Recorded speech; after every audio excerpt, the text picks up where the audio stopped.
Welcome everybody. On behalf of your co-host tonight, People Space, ClearTech Media, and Core Trust, we are very excited to welcome you all. You're not here by accident. We have a very esteemed group of panelists, a very, very revered speaker and leader in the education design community, and a lot of very helpful sponsors that we want to recognize tonight. So People Space, we're a contract furniture dealership and more. You can learn more about us later. That we hosted the beautiful reception you just came from. ClearTech Media, I'll allow Christina to take it away here, but a longtime friend and colleague out there in the market and a very helpful resource to many of us. Panasonic and Extron and Shure, thank you very much, and our amazing and very, very valiant partner, Hayworth, and Claridge is here tonight too. So thank you very much. These things takes a lot of work to pull them off, and I think we've got all the right people here. So I look forward to a great and very lively discussion. Christina. Hey, we're very excited to be part of this. We're, as an AV technology provider, at the ground zero of creating campuses of tomorrow today. So we have a handout that we've left with everyone that really touches on the topics of tonight and interviews with some of the panelists who are going to be talking about this very important subject.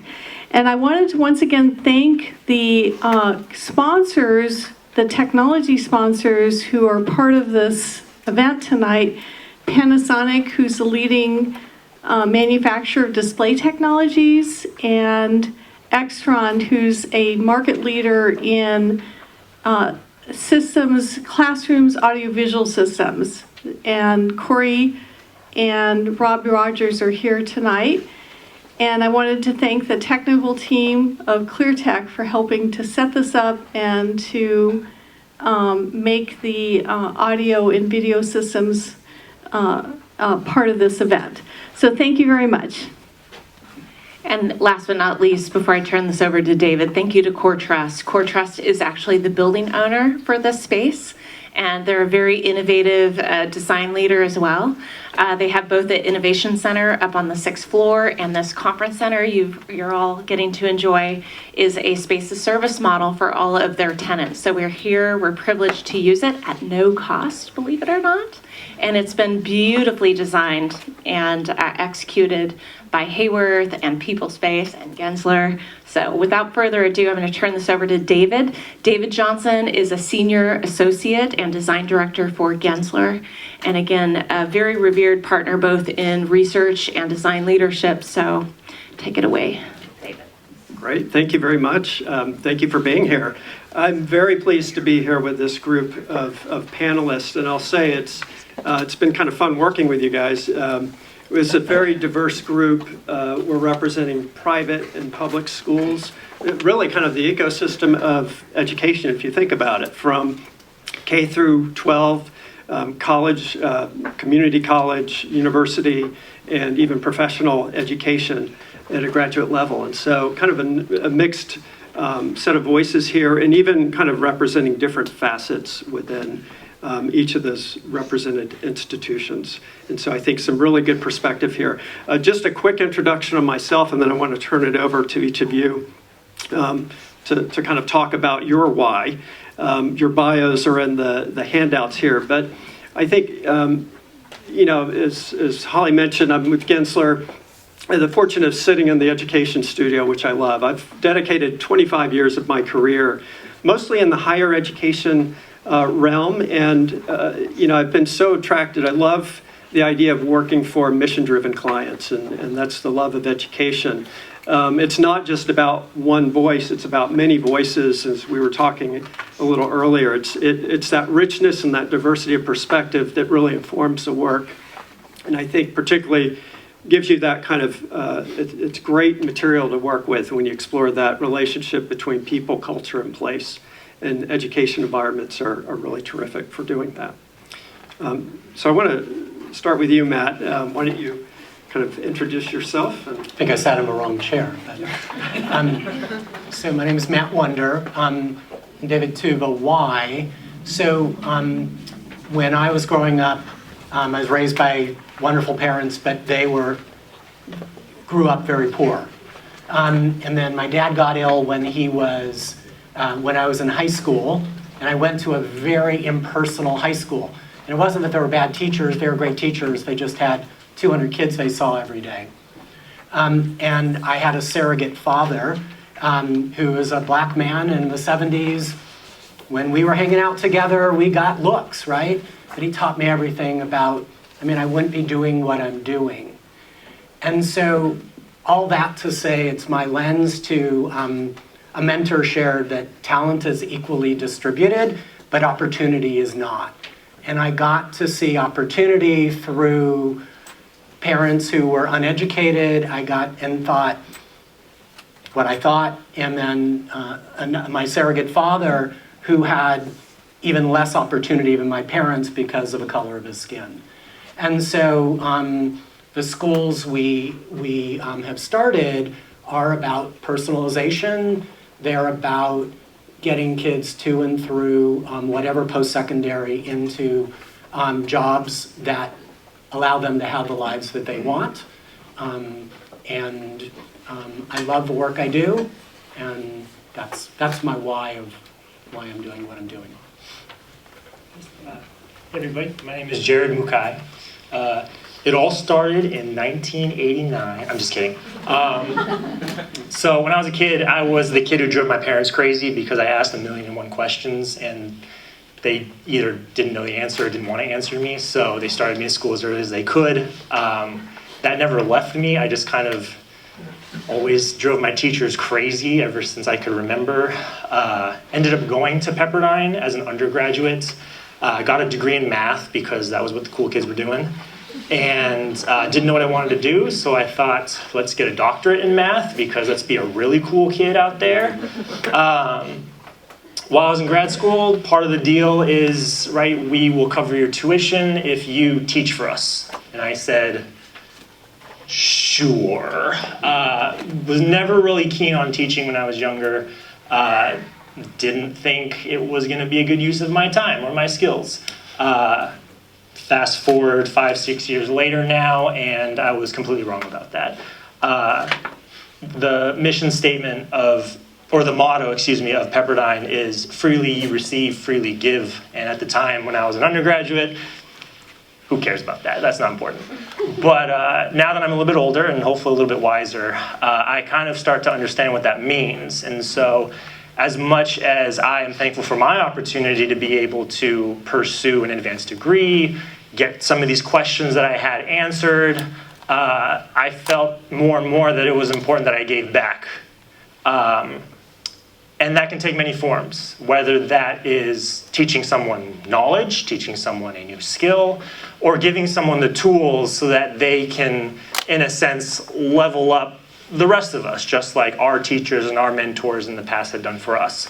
And so I am thankful in the role that I'm in right now as the manager of audiovisual technologies and special projects at Pepperdine, to be just a small piece of that for our students, to say that, we helped provide you tools and more opportunity to do some cool things, some things that maybe I wasn't able to do, or maybe some of us weren't able to do when we were younger. And who knows what we could have been able to do if we were given those tools back then.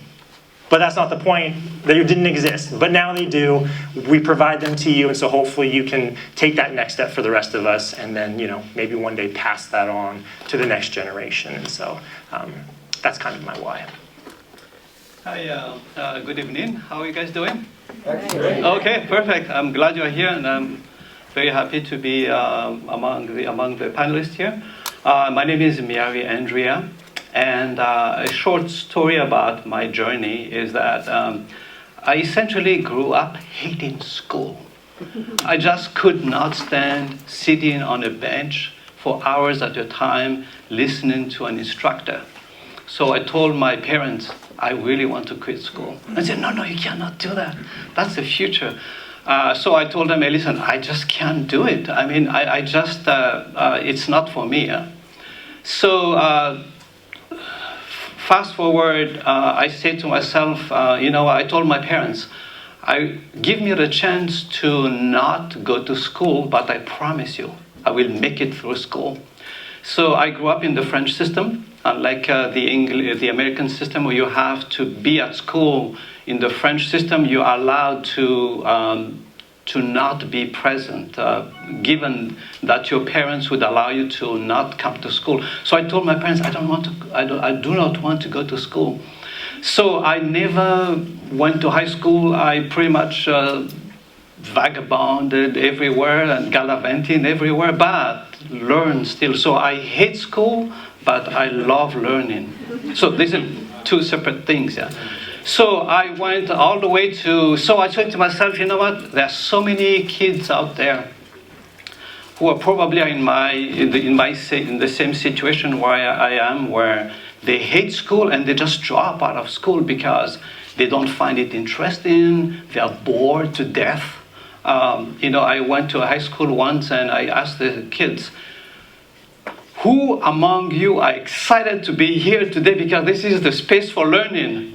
They were like, I mean, it was absolutely heart-wrenching to see that the system that we have today cannot be more exciting and cannot be more enticing to be in a space where learning is happening, but I guess it's not happening.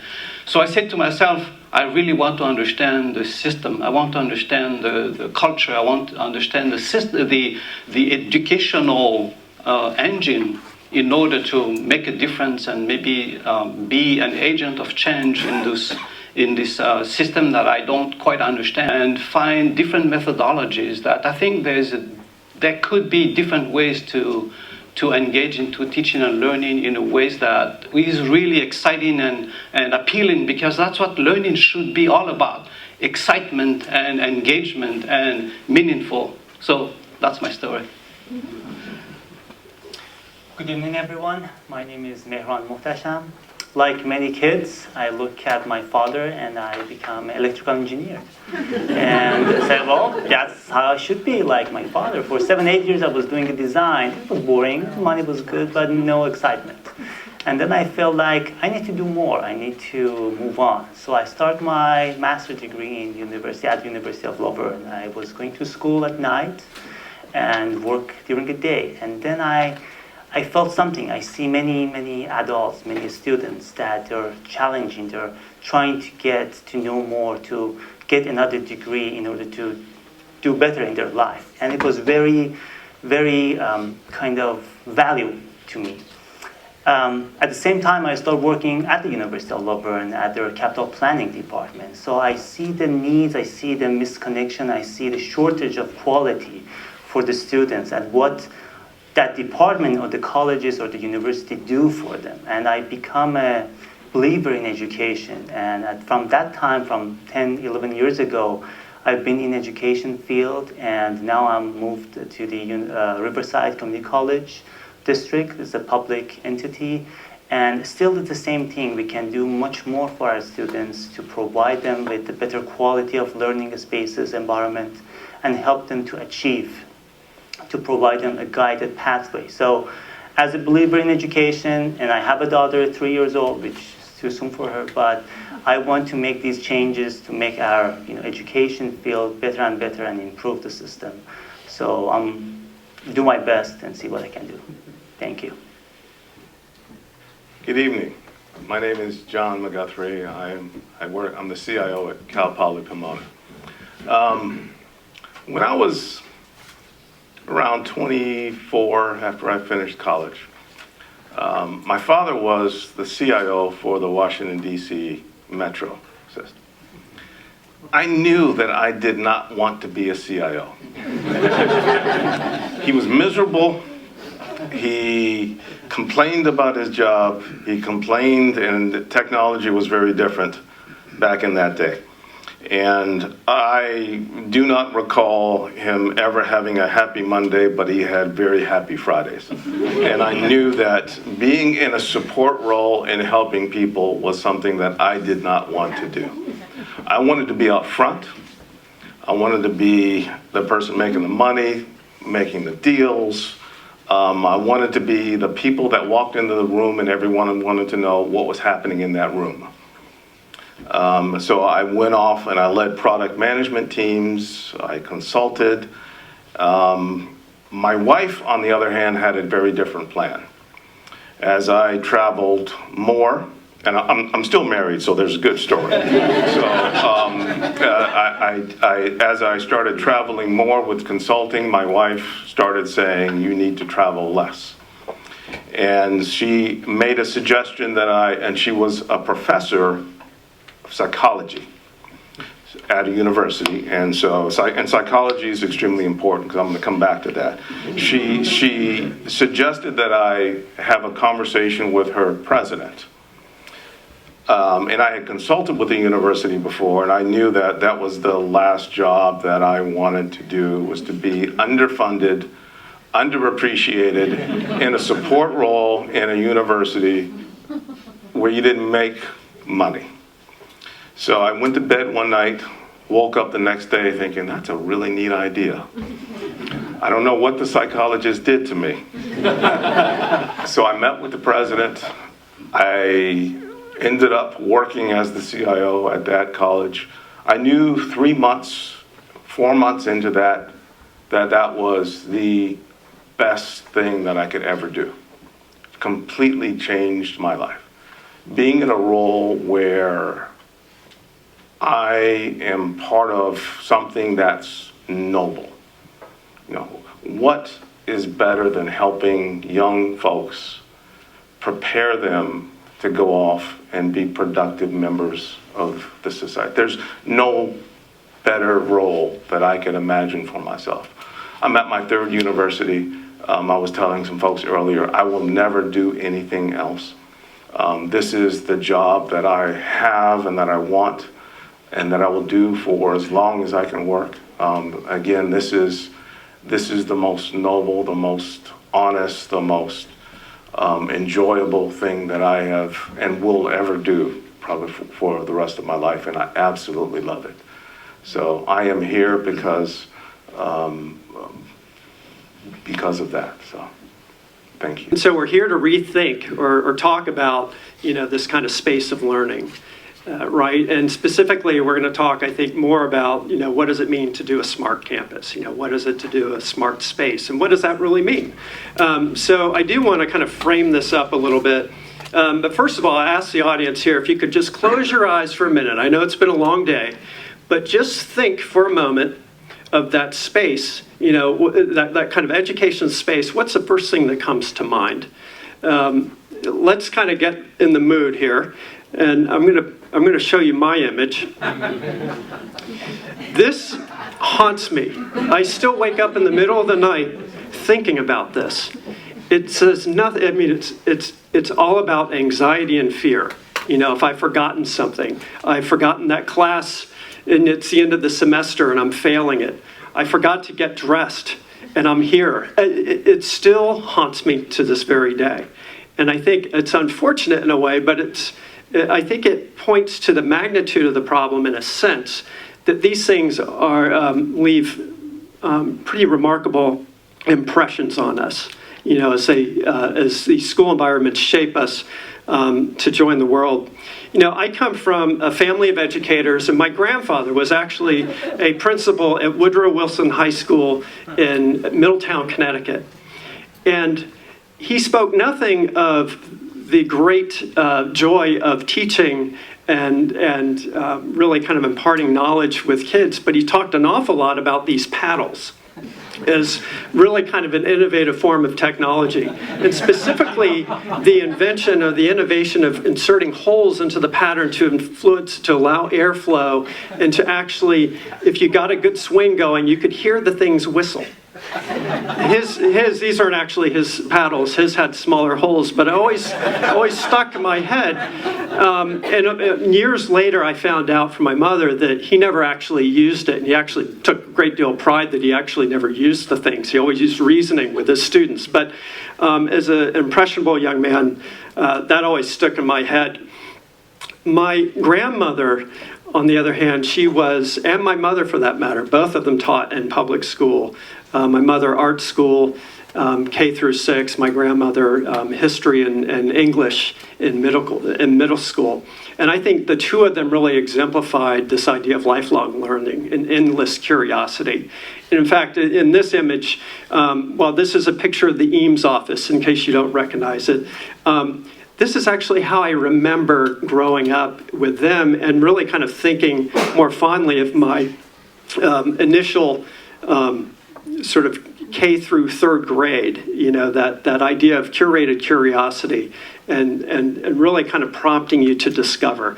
And I think that's a really kind of a wonderful thing. But as we look at the infrastructure of most of the teaching environments of today, there's so many barriers to that.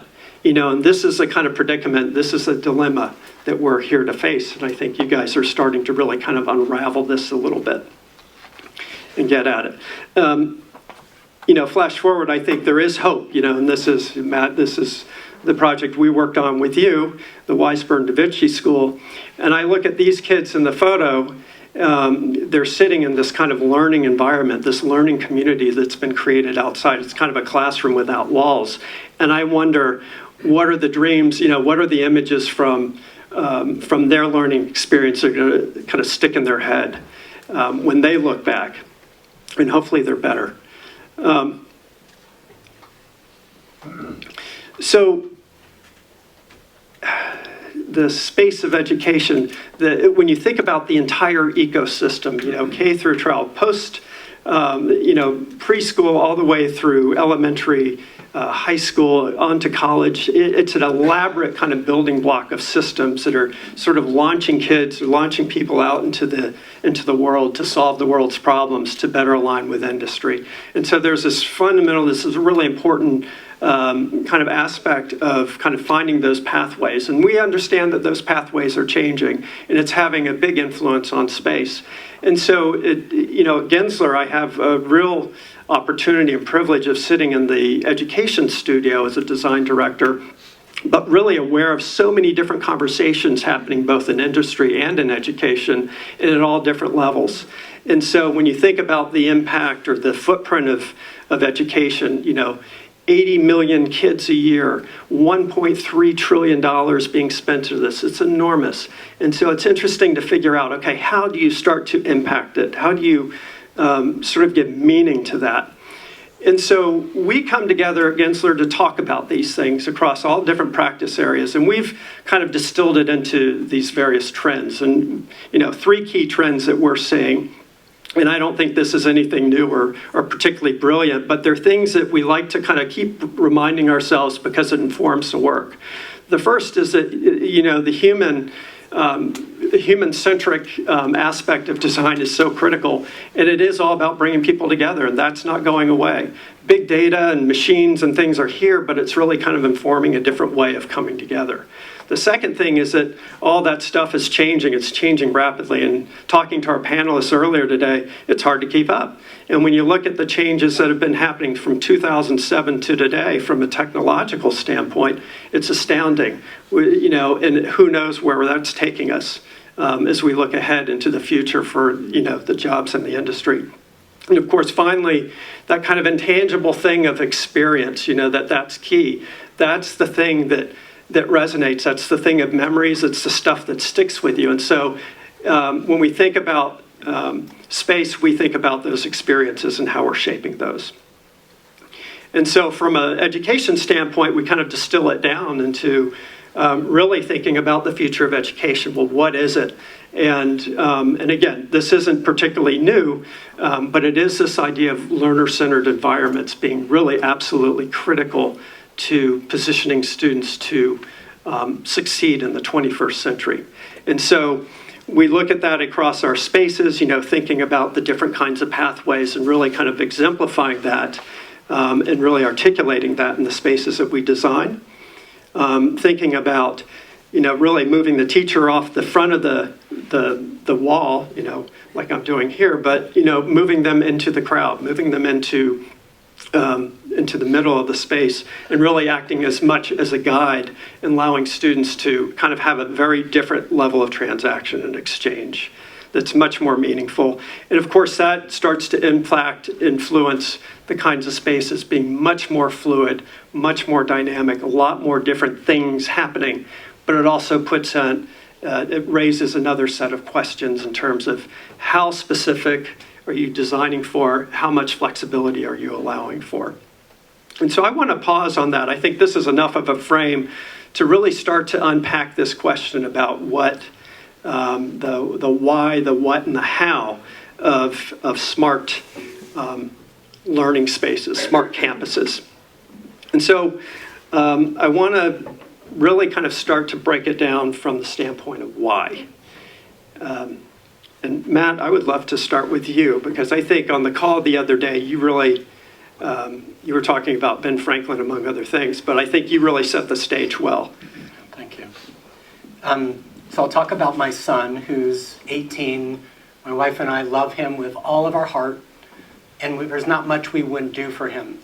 But please don't confuse that with we want him off our payroll eventually. And plumber's house always has a leaky faucet, or often does, and he's like, I'm not going to college. So he learned how to program, and somehow he pulled off a job doing software engineering.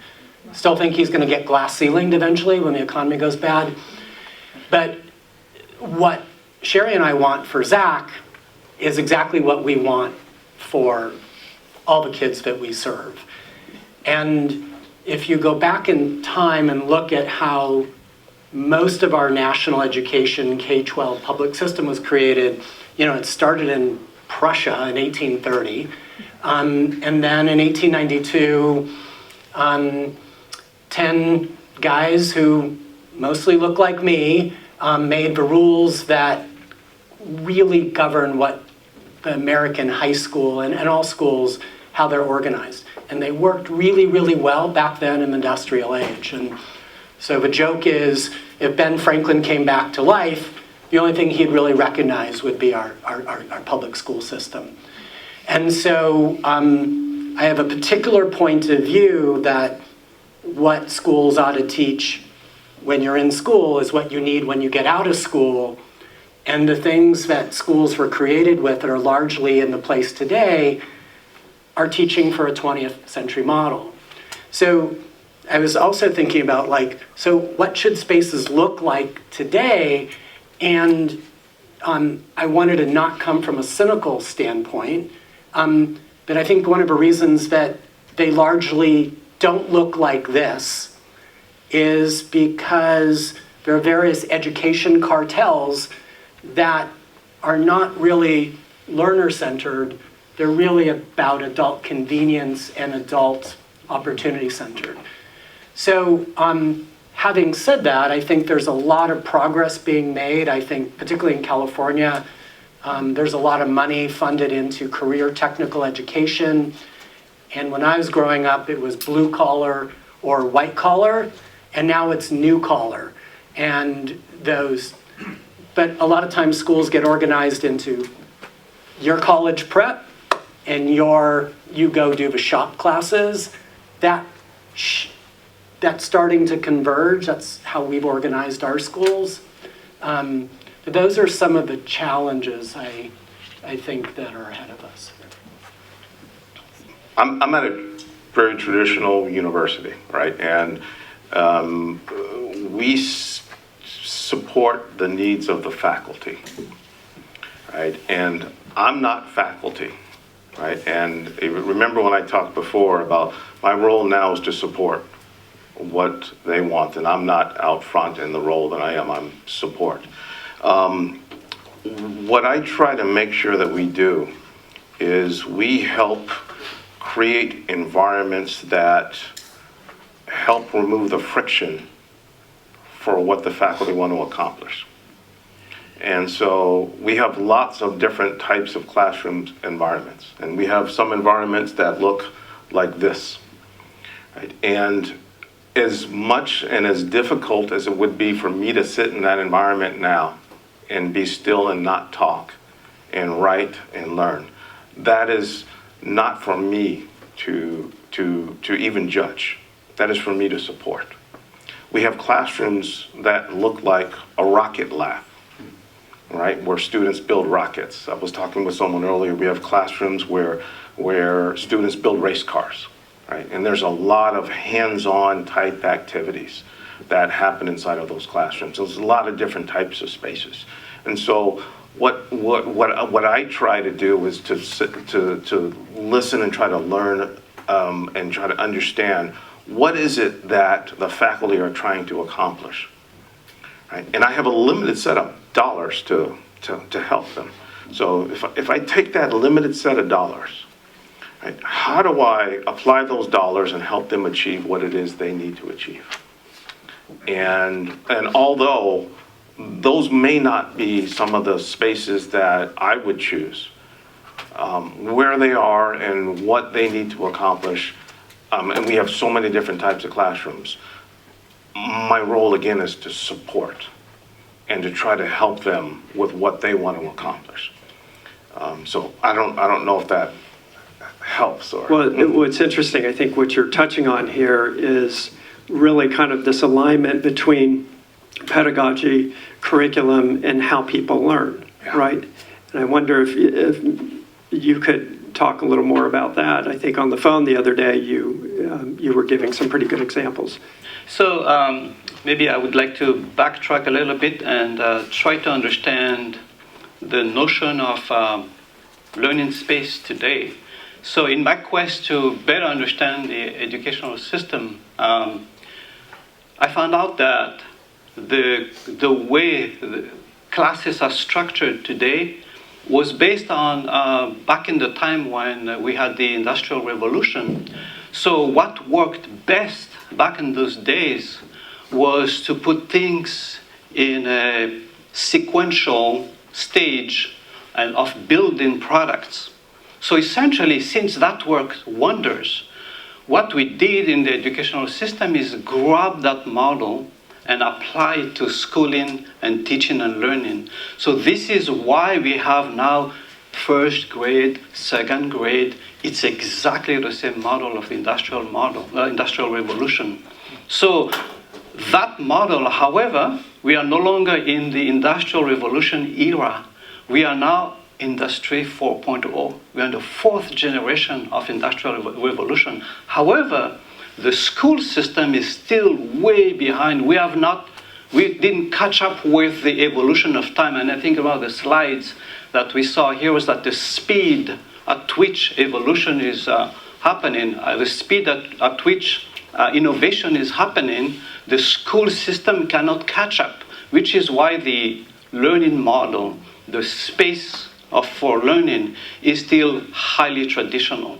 But there has to come, the time needs to come when the two have to merge.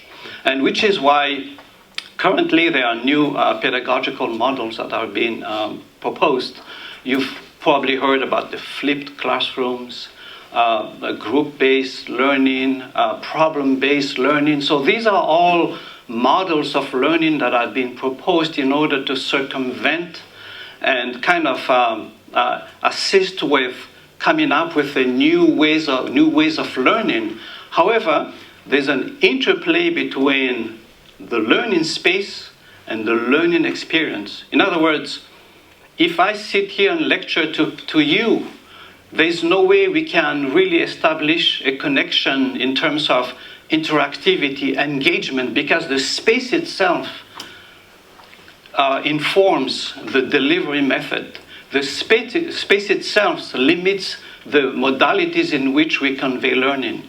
So, which is why then it becomes highly critical that the space, learning space, becomes almost like a strategic movement in terms of changing it to allow for different ways of learning. Thank you. And I'm wondering, Jared, if you could kind of build on that, because you were sharing earlier this evening about some of the interesting things that you're doing at Pepperdine. Yeah, so I thought it was an interesting point that John made about you guys look at support to help faculty and support faculty. At Pepperdine, we kind of go a different direction where we look at it through how do we support students, and whether or not the faculty are aware, they just kind of have to roll with it and adapt to that. And so to the point of how kids and how students are learning now, you know, we all remember a time before smartphones existed, before the internet existed, and for a lot of kids now, that's all they know.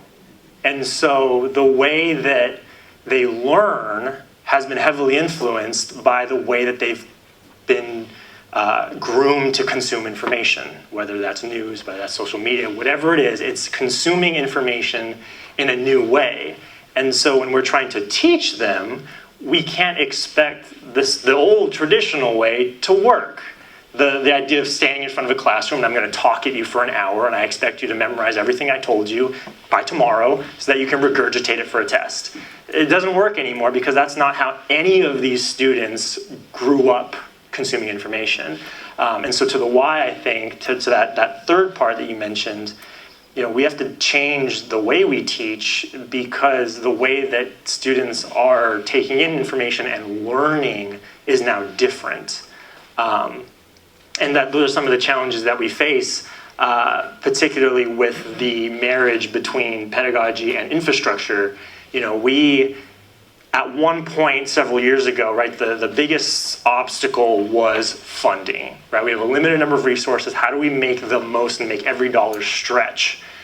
And then once we got enough people on board, enough stakeholders involved, the funding wasn't the primary obstacle anymore. It was the technology. How do we utilize what we have with the resources that we have to try to maximize value?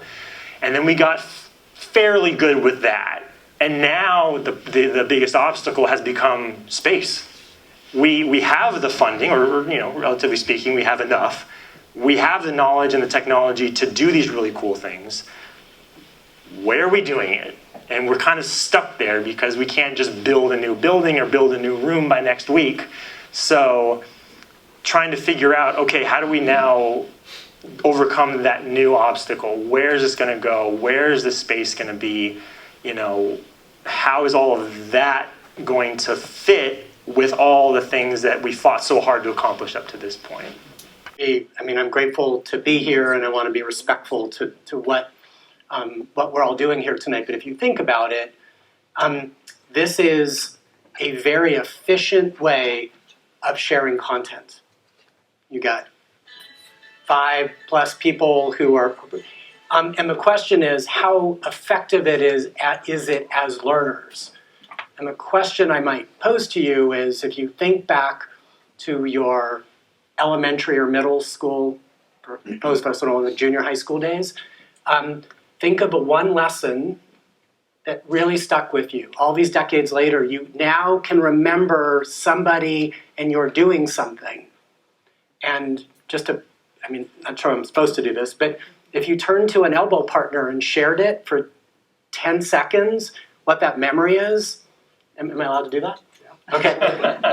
Do you mind sharing just with somebody next to you what the stickiest, memorable thing from your elementary or middle school days was?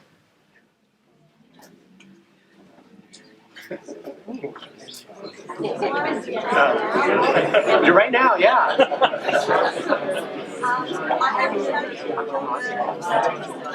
Okay, thank you. If you can see my hand, please raise your hand. Thank you. Thank you, technique. So does one person want to share out? Did you want to share? Yeah, and by the way, I'm fascinated. Everything you're talking about affects me directly. Yeah. And I'm hearing some things that, and I mean, we have no space at USC School of Architecture. I'm interdisciplinary. I run a class. I have 150-something students, big traditional lecture hall. But I'm running around, scrambling and interacting with all the students in that big traditional, you know, I have a lot of questions. I'm also an architect. And I'm also a filmmaker, and I'm pretty much what you describe as the living example of what the children are becoming, interdisciplinary, collaborative in every regard. My biggest memory, and it's sort of the connection I have in the film that I'm touring country with right now, is the tactile, corporeal connection I had to my space and my place with my relationship to my teacher. Because I remember a great teacher, and I don't remember the bad ones, I remember the great ones, strangely enough, so it's the inverse of bad parenting.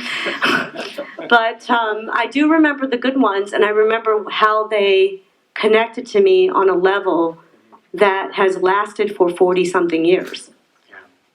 And I think if you, just in closing this piece, is if you did a poll, my guess is most people don't remember a lecture from their 6th grade.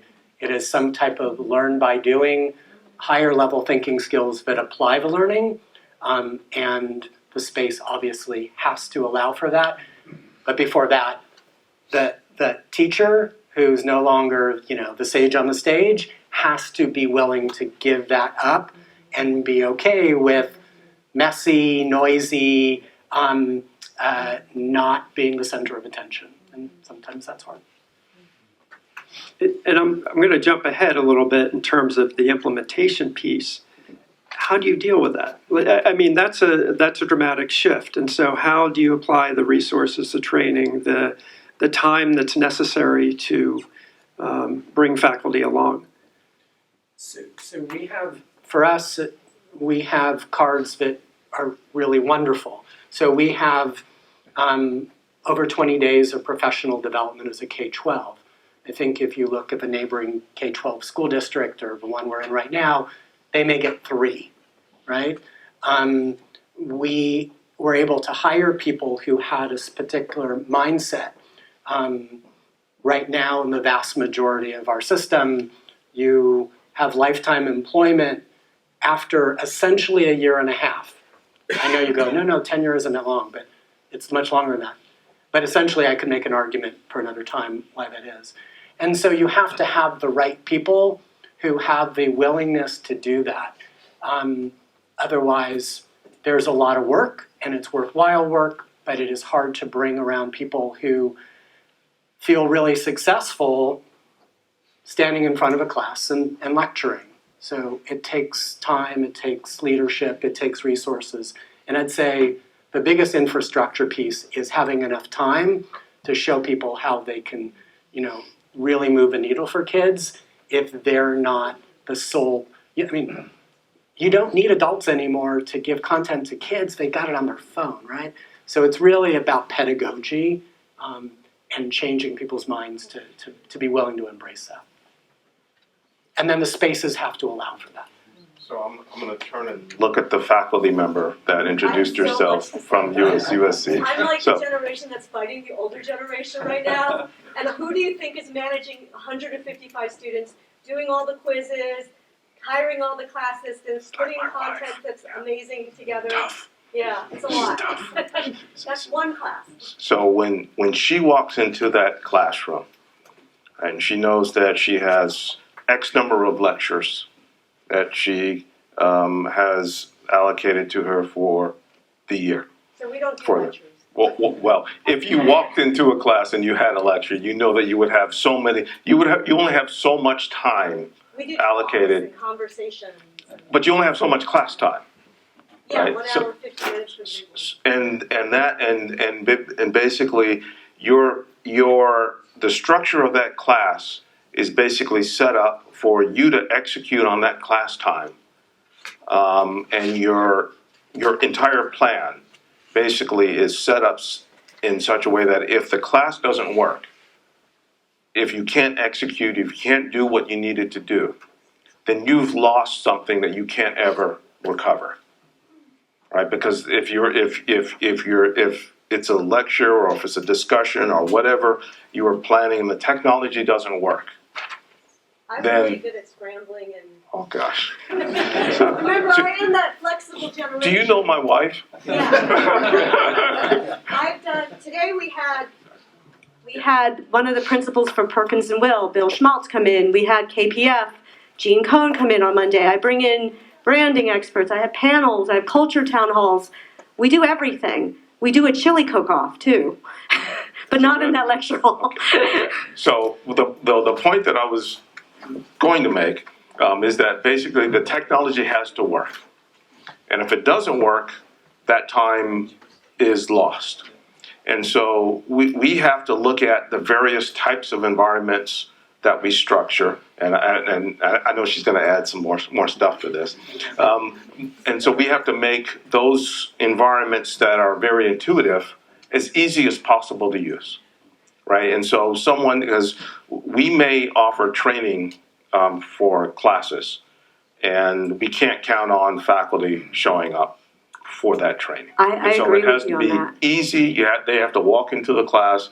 They have to be able to say, oh, I do this, this, this, this, and this. And then they have to be able to go. Now, some of our more complicated classrooms where there's a lot of embedded technology, we engage with them and we have training. But for the vast majority of the other classes, it has to be easy. It has to be intuitive. And we have a zero fail rate. It has to work all the time. It can't fail. Let's build on this. So what does the smart classroom, look like? I'm curious across the different institutions here, how that changes. So 2 years ago, we sat down and addressed that very question. So how does the classroom of the future, how would that look like? So we could not come up with a universal answer. There's no such a thing as a one-size-fits-all. But in our specific case, we came up with certain parameters that I think we all agreed that would work for the majority of what we can do and what we can offer to our students and faculty members. So among the components of what we discussed were, number one, we need to have the ability to not limit the learners to be just local learners. We need to have spaces where learners could be in the room, but also remotely connected and attending remotely. So that was one first component. So with that in mind, then we had to include, I think each of the rooms would have a minimum of 4 cameras. So you have the camera pointing to the instructor or to the podium, one camera pointing to facing the audience, another camera facing to the side in case you have discussions and things of that nature. And then, so that was the first component, is the ability to have rooms that are not just connecting the learners inside the room, but also outside the classroom. The second component was what can we do in order to make the learning experience more engaging? So with that in mind, we actually created a green screen. So the front room is all a big green screen. So what that allows you to do is to essentially overlay content on top of the instructor and whoever is presenting. So it's a lot like the weatherman or the weatherwoman configuration, where you can actually have content where the instructor interacts with the content instead of just a boring PowerPoint presentation. You can actually have 3Ds, you can have videos, you can have VR, AR pieces running alongside the lecture. So that was a non-negotiable. So what we decided to do, that any new classroom that we build or conference room we build in the future will have a green screen. So that's something that we went ahead with.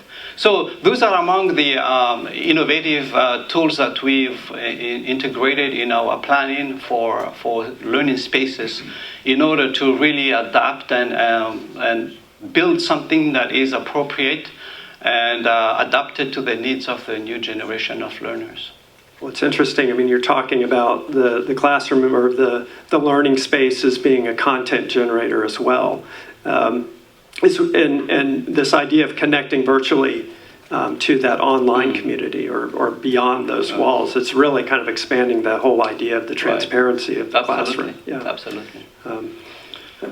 May Miran, I add yes. this one?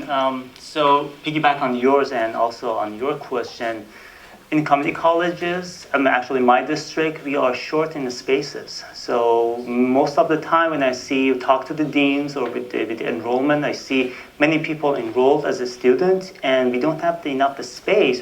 DSA codes, fire codes, they're reducing the number of students in the classroom. So what happened, people have to drop off.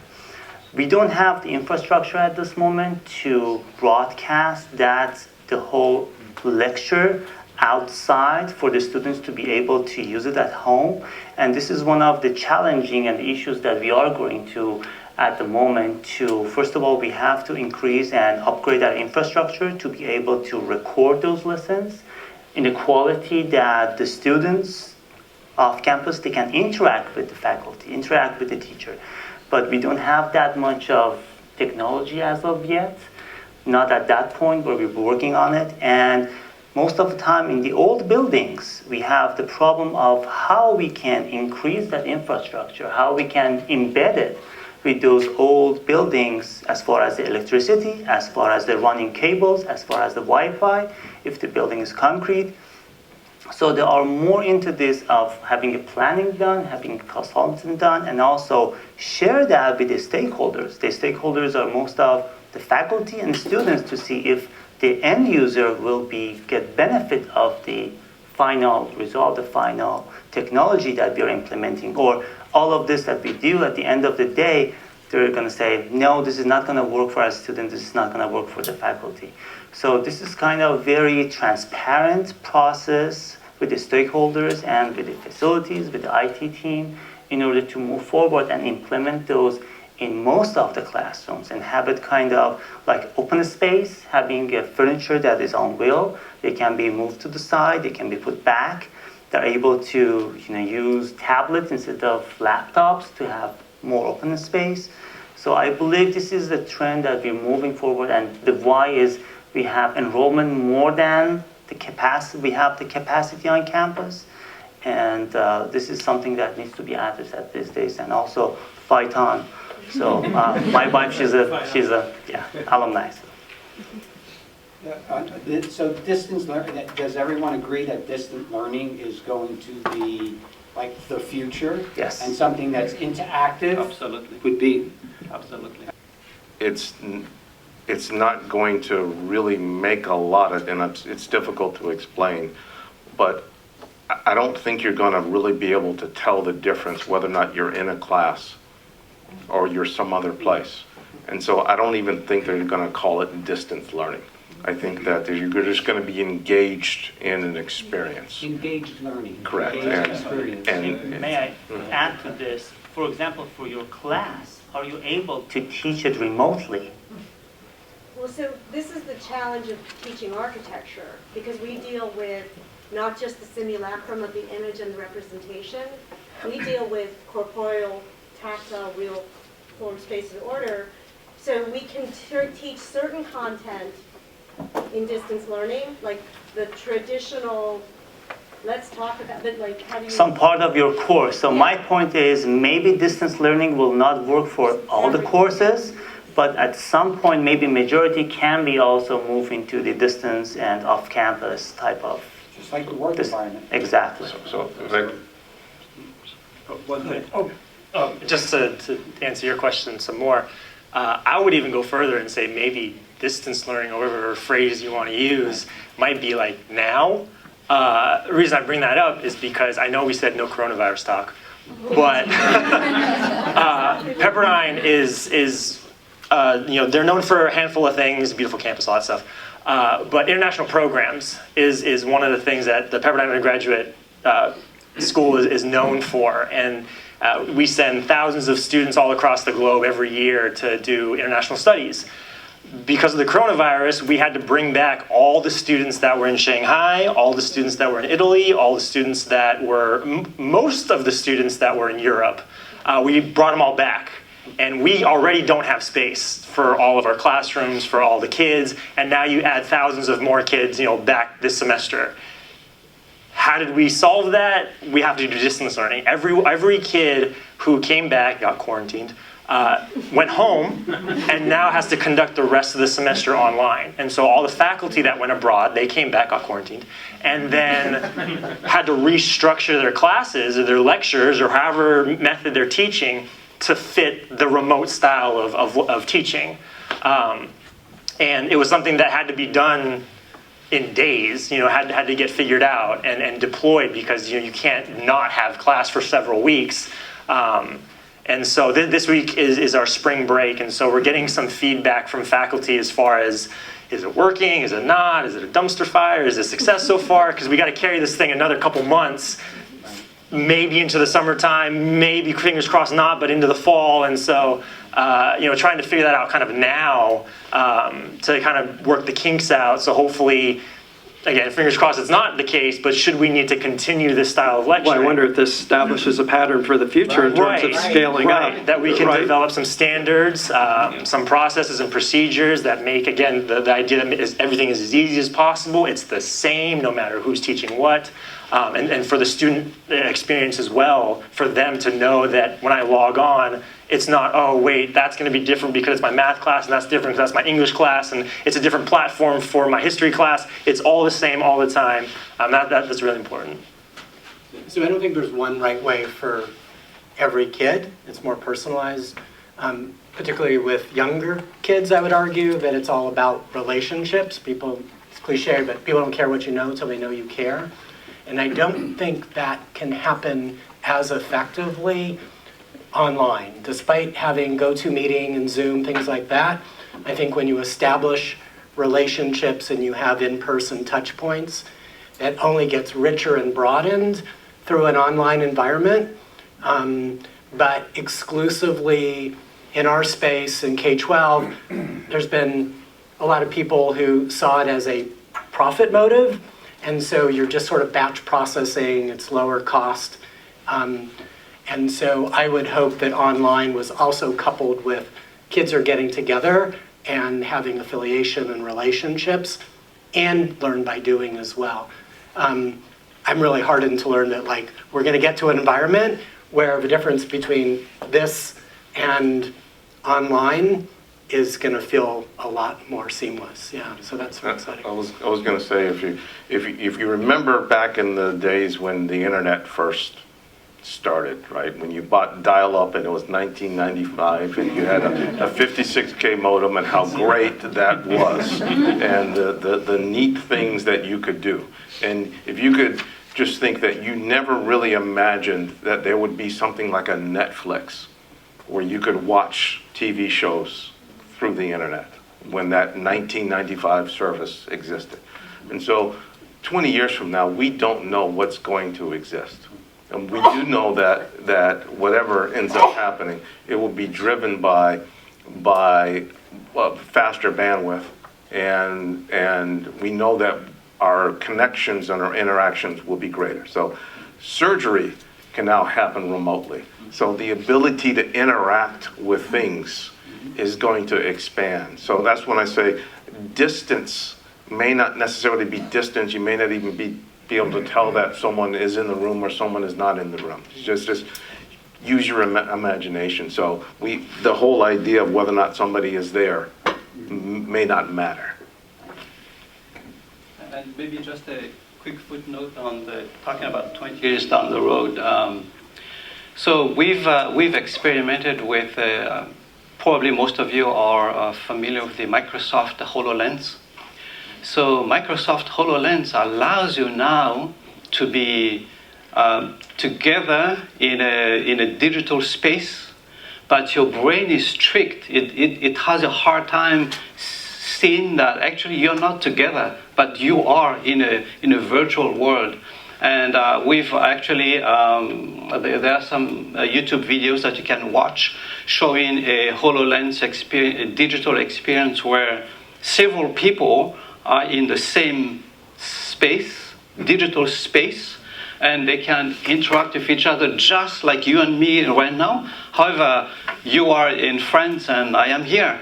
So, so talking about the future of learning, but those are, I think, trends that we cannot ignore. And it's not like science fiction. Those are realities that exactly are already here today.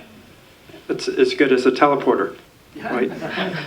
And Miran, I think this is maybe some ideas for solving that space problem at RCC. You know, we should talk after. Well, That is correct. Yeah, I'm open to any discussion. And you know, usually districts, they go out for bond or for state money, and it takes a long time to get those and build a new construction. Usually it's not like a day or two. But we receive increase in enrollment every 6 months, every year. So the colleges, the district, they have to come up with some type of planning idea to provide that accommodation for the students, to provide them with the highest quality of education as possible. So that's why we're looking to upgrade the infrastructure as much as possible or move on with the better quality of distance education, because we do have online, but I don't think it's up to that quality that students can feel that interaction with the faculty and the teacher to build that connection. So it's improving as we be moving forward. Well, thank you. I know we're coming up on time here. I thought I'd just open it up to the audience for any questions for our panelists. You got a jump start. So I kind of have a question going back to what you had said about engaged learning and then what you all are talking about with space. How effective do you feel space plays into a lesson that you would remember 20 years down the road? How much does the space affect the lesson versus the delivery of the instruction from the educator? Do you feel the space plays a big part in kids maybe remembering the lesson or learning the content or the skill? I just want to know, because I love the layout of some of the pictures that I've seen, and so I just want to know how effective that has maybe been at some of the schools that you've worked at. Have you seen maybe, that's another question I guess, but how much has the school seen, has it been working with seeing grades rise up, kids' participation, and so forth?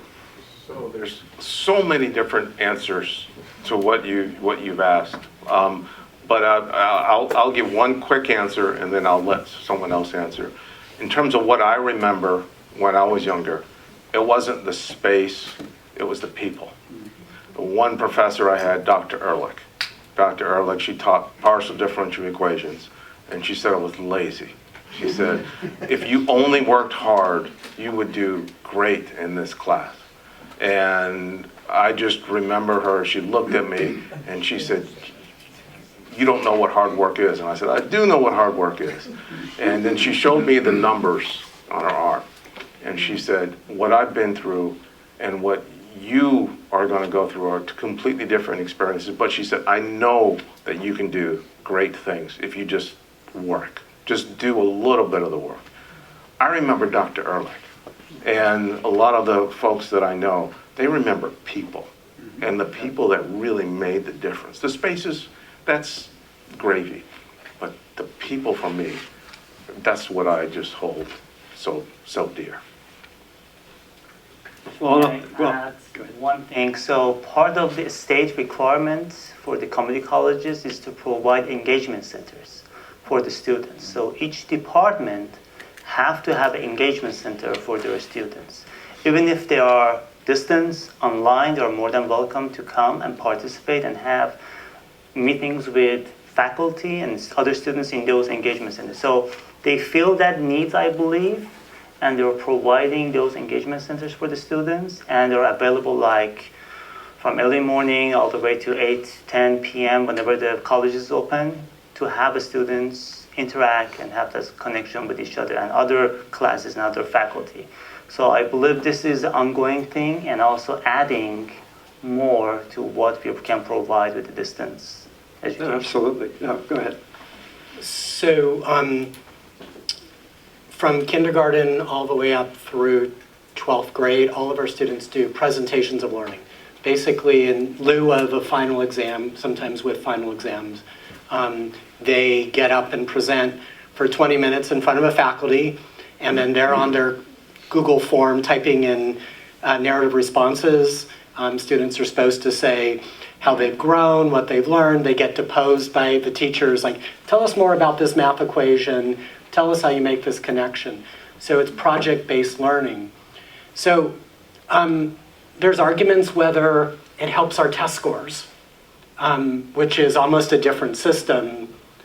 But when we work with employers, because we want employers to come in and tell us what kids should know and be able to do to inherit those jobs, and I talked about the education cartel, like textbook publishers, you're way behind. We're gonna talk to people like you, come in and tell our kids what to do. What we hear is they've got to be able to get up and present. And kids, you know, I'm an example of somebody who had panic attacks getting up as an adult to try to speak. I'm old now, it's not the same thing. But being a kindergartner, being a ninth grader coming in and getting those skills in a supportive way, we think that makes a difference based on what the next level, whether it's higher ed or the employers. But that's just one metric.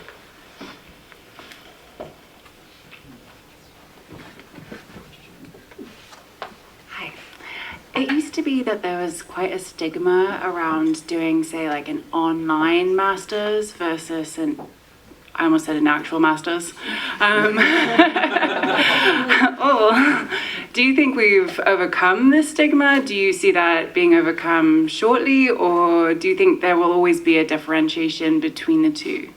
Doing education, I mean, I know we're talking about how doing stuff remotely is the future, but it still feels like when someone says they're doing an online master's, there's not the same respect as doing it in person.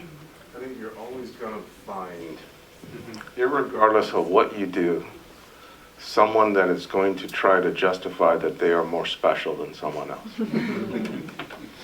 And I don't ever think that's going to go away. I think I would say that I still remember the days when we had this huge committee on campus, and the discussion was, should students allowed to bring laptops on campus?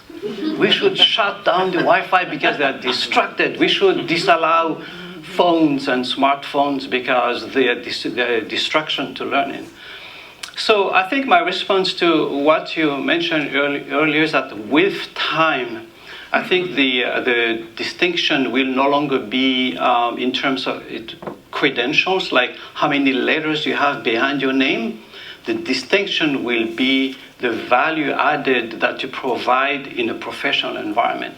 One of the crises in education right now is the question whether does education really make a difference in a person's ability to contribute to the economy, to the work environment. That is now the primary question. So yes, maybe today that stigma still somewhat exists, and it's starting to shift a little bit, but it still exists. But over time, though, those distinctions will move to a different realm altogether. I was just reading one of the statistics this morning that 18% of the low-wage workers in California have a bachelor's degree. That means those people earn minimum wage. That's what, and yet they have a bachelor's degree. So what is wrong with that picture? And one of the answers to that is the fact that education today does not necessarily provide the proper skills for students to be prepared for the work environment. So when you, please. So when you talk about the letters, the alphabet, the letters after someone's name, the instructors today in higher education, that's what they want, and yet they are not, I guess it's maybe a little political, I don't know, but they're the ones that are pushing for everybody having these letters, and they're not being measured by the quality of their education. You know, like you, I remember my, you know, like all of us, we remember some of the teachers that were really special in our life. So how do we get rid of those instructors? I know you have an answer, but you mentioned it before, insinuated before. Yeah. I'm not going to touch that one. I think there's good schools and there's bad schools, and I think there's really bad online, and we're a lot about online, and I think there's places like Southern New Hampshire University that is targeting folks for whom a degree is not a given. And because they're serving 130,000 students, they're able to drive the cost down. And so, there's a college completion crisis. So guys like me in K-12, we're patting ourselves on the back, but we're getting more kids into college, and less than 60% are finishing. And if you're low income, only 9% finish in 6 years. They come out, but they only come out with debt. They don't have a degree. And then there's that alignment with, can you get a job? Because does what you learn match with the skills you need? So I won't touch tenure. That's a tough one. So I think we're at time, unless there's one more question up there. Holly, are we good? Yeah, let's do a little housekeeping before we... Okay. One more question. So I was really enjoyed hearing both John and Jared say, I enjoyed hearing John say that he's there to support the faculty in technology and how they teach students, versus Jared, you're saying you're there to support the students and how technology helps them learn. And so asking each of you individually, what would be the one thing sort of classroom technology wise that you would hope to see, let's say, in the next 2 to 3 years, that from your two different perspectives you see would be the biggest impact? So, just in case there's a reporter from my university in the room, when it comes to classroom, I support the faculty. So, what I would love to see is a faculty member walks into a classroom, and the classroom, not using facial recognition, the classroom knows who they are and configures itself for what they need to do. So I think that would be just absolutely, that's a smart classroom. Like my Volvo, it remembers my settings. Yeah, you push memory setting 1, the seat moves, the steering wheel moves, everything comes into position. And again, the philosophy that I try to use is that I want to try to eliminate as much friction as possible. And I want to make sure when that faculty member walks into that classroom, they can be as productive as possible. And they can get the most out of that time that they're there. Or any classroom they walk into. Or any classroom they walk into. And Jared? So I like how you started that answer, in case there are any sneaky reporters out here. It's not that I don't like faculty. I am one of them. I also serve Pepperdine as an adjunct for both the undergraduate school and the business school, so I am one of faculty as well. But I think the thing that I would like to see is sort of almost along the same lines. But I think I more have this in my head recently because we've been developing an artificial chatbot for our support teams, both like web-based and phone-based. So I think it'd be super cool if you walked in a room, and I don't know, facial recognition, I don't know what it is, but somehow it knows who you are, and it walks in the room and it says, good afternoon, Dr. Mukai.